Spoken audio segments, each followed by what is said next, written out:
Hi guys! So, mag-vlog muna tayo.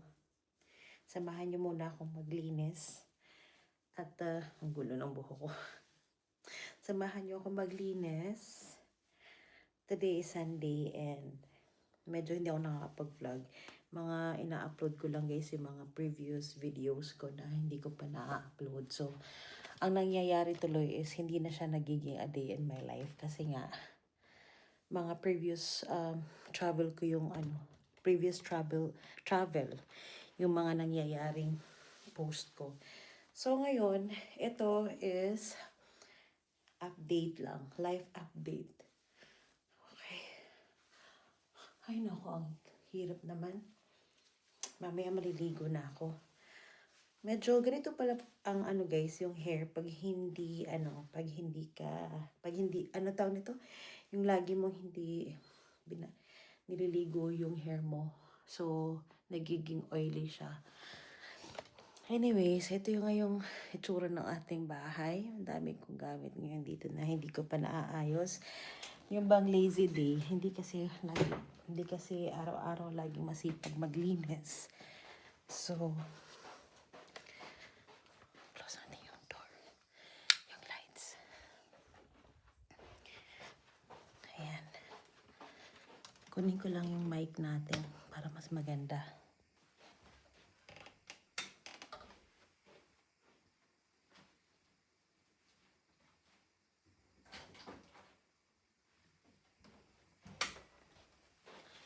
So, nagsasaing pala ako. Sinaing ko. Baka masunog. Ayan. Okay na to. Yung sinaing ko, 1 cup lang yung aking sinaing. So, mag-vlog lang muna tayo today. Para lang naman may kausap ako guys. Ayan. Lagyan natin yung blue. Ayan.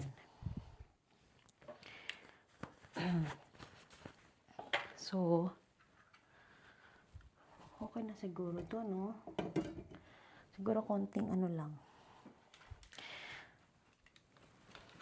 So, today guys, ang ginawa lang namin today ni Habi is,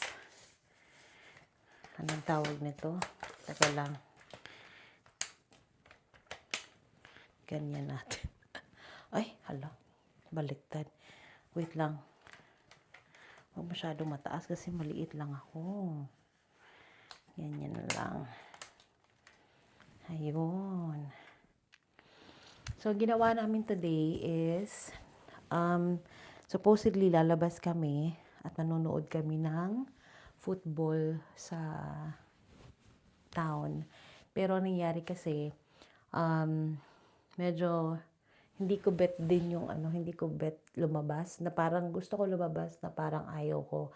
Kasi nga pag nasa labas kami, okay naman. Pero pag nasa labas ka na kasi tapos nasa pub ka, maraming inuman, tapos medyo mahigpit yung labanan sa match na to. It's a big match kasi nga sa lugar namin, ito yung pinaka parang big event nila sa football dahil yung ka-rival nila or ka-rival nila is sila yung maglalaro today, which is kanina nangyari. And then, lahat talaga is talagang, dito sa lugar namin talagang lahat ng tao is parang, para bang si Pacquiao na talagang walang, hindi busy yung daan, talagang lahat nakatutok sa television or sa pub, ganyan. And then, so sabi ko kay Habi, mag-stay at home na lang kami para mas safe kasi na at least kung iinuman siya, okay lang din ako na hindi ako magpapanik or kung may mga mangyayari. Kasi nga, worried din kasi ako, alam mo na pag lalaki umiinom, maraming pwedeng mangyari. Tapos, 'di ba? So, kahit sabihin pang, pag sinabi niyang, kahit sabihin mo pa na, konti lang yung iinumin, tapos pag nag-enjoy, 'di ba? Syempre, iinom at iinom pa rin yan. So, para maiwasan na din yung mga problema at misunderstanding. So, nag-decide na lang ako na dito na lang. Tapos sabi ko, ay baka maganda din lumabas. So sabi ko, sige lalabas tayo. Pero after a minute guys, nung nakita ko yung bintana sa labas, maulan. So sabi ko parang hindi talaga dapat kami lumabas. So buti na lang guys na nagstay kami. Nagstay kami sa loob. So ayun na nga. And ako naman, nag-enjoy din naman ako sa loob ng bahay. At kumain lang kami. Tapos meron akong Baileys, kaya nagamit ko yung Baileys ko. Meron akong ice, so hindi ko na kailangan bumili, di ba? Hindi ko na kailangan gumastos. Dahil meron akong Baileys, tapos meron akong ice, tapos very cozy.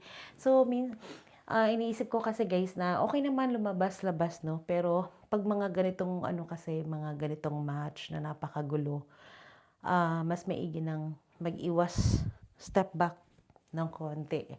Okay na yung yung mga bata pa, yung mga ganon, yung mga teenager or lalo na yung may mga sasakyan din. Pero, syempre, kami nagbabas lang kami. So, mahirap din kasi guys, kasi nga, alam mo yun, hindi madaling magbiyahe-biyahe kasi nga, syempre, maghihintay ka pa ng bus. Tapos, pag na-late yung bus, syempre, mas matagal yung paghihintay mo. So, medyo nakakapagod din. Pero, enjoy lang, okay lang din naman, no? Wala namang problema doon. Pero yun na nga, buti na lang, both of us are decided talaga na magstay na lang muna sa bahay kasi nga para bang mas safe din talaga. So anyways, ayan nga, matutulog na sana ako ng maaga guys kasi nga naiwan yung aking ang tawag dito, naiwan yung aking ID.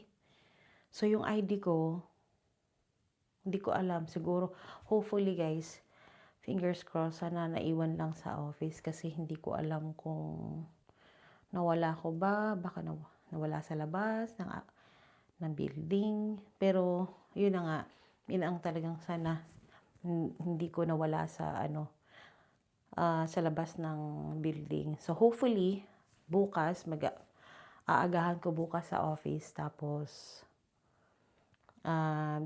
doon kasi ako sa CR, last naggamit ng doon ko tinanggal yung aking ID. Tapos, yun na nga. Dahil may pinuntahan akong event nung Friday. So, ayun. Yun lang ang update, guys. So, gagawin natin lang is gasan ko lang yung linisin ko lang yung bahay. At hindi naman yung sobrang linis. Kasi, ayoko lang at least pagising ko, medyo maayos-ayos lang siya tingnan. Mahirap din kasi pag pag magulo, 'di ba? So, maganda yung gising. So, ito lang naman yung ininom ko. Ay, hindi pala to. Yung yung isa yung malaki. Yung original na Baileys. Nasaan na yung aking glass? Saglit lang. Yung aking glass.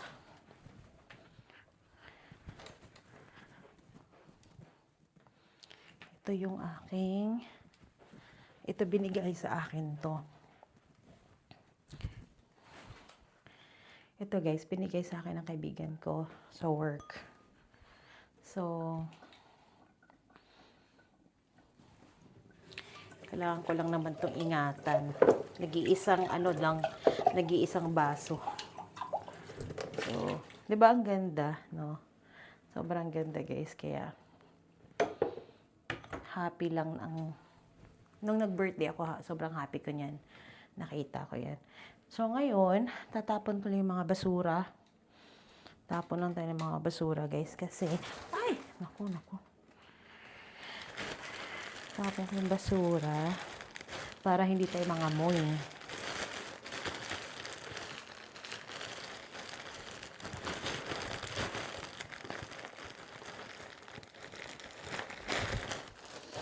At ito naman,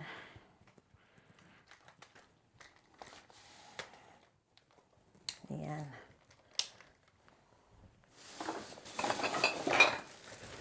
Daming basura.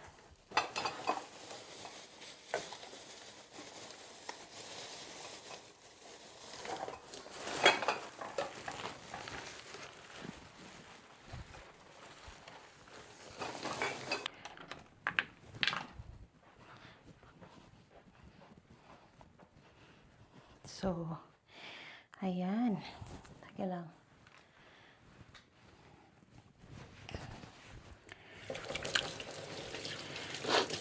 Tapon ko rin yung mga basura. Tapos, ako naman is papalitan lang natin ang plastic to, guys. Meron ata akong plastic dito.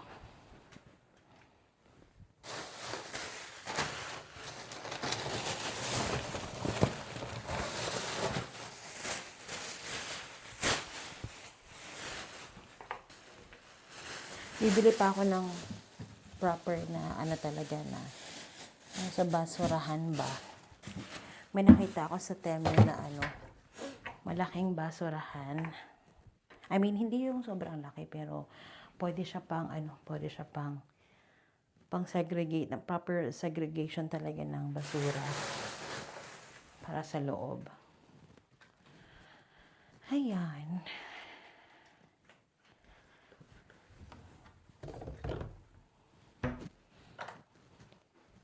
Ito guys, oh, may binili ko siya sa Amazon.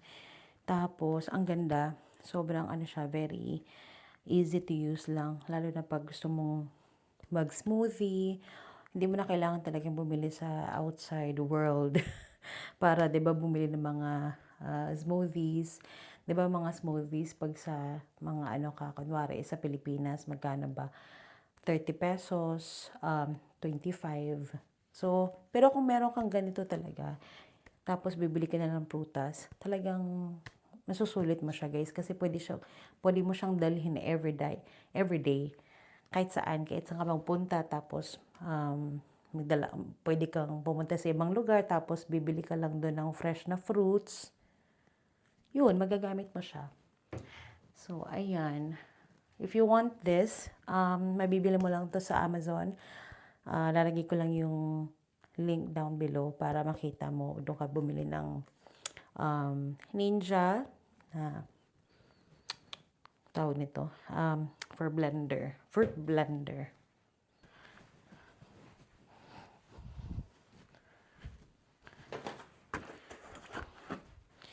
Tapon ko ng itong gatas kasi over 1 week na din to. So, pero hindi ko siya itatapon agad para dito ko na lang ilalagay yung ano, yung laban tawag yung mga oil galing sa pagkain or yung mga anything na merong oil. So, dyan. Tapos, yung rice lalagay na natin dito. Kasi, i-ready ko na siya for work tomorrow. Yung rice. Ayan. Half lang ng rice. Gagamit. Ayan.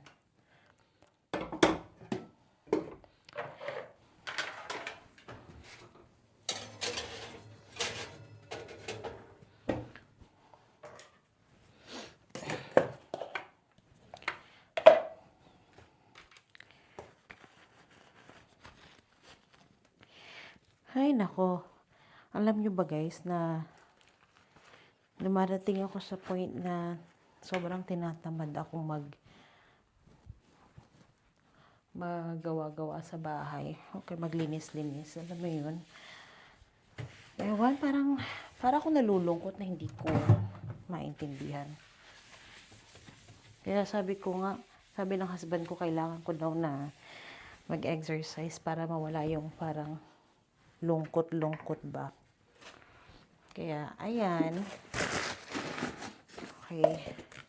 Lalagay na lang natin. Para makita ko yung blender. Lalagay ko dito yung blender. Lalabas ko na lang siya para hindi siya magtago lagi. Ayan.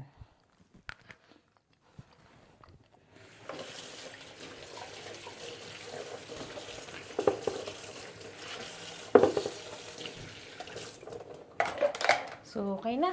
Malinis na yung ating lababo. Ang daming papel nito, guys. Talagang ayaw ko yung mga papel nito. Pero, dyan na lang muna yan.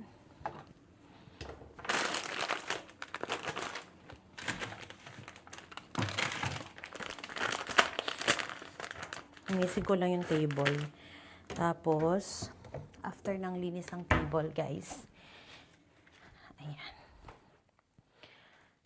Linisin natin yung table. Tapos nyan, ready to ano na tayo. Okay na tayo. Pwede nyo na akong tulugan.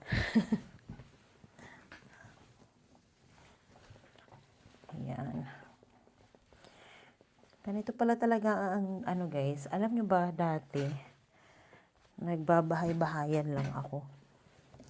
May feeling na meron akong kitchen, meron akong meron akong kwarto.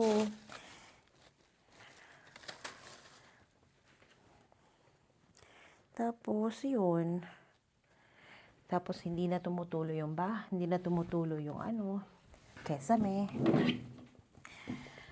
Kaya yun yung ko guys, dream ko talaga na sa Pilipinas, meron kaming bahay na maayos. Okay naman yung bahay namin. But what I mean to say is,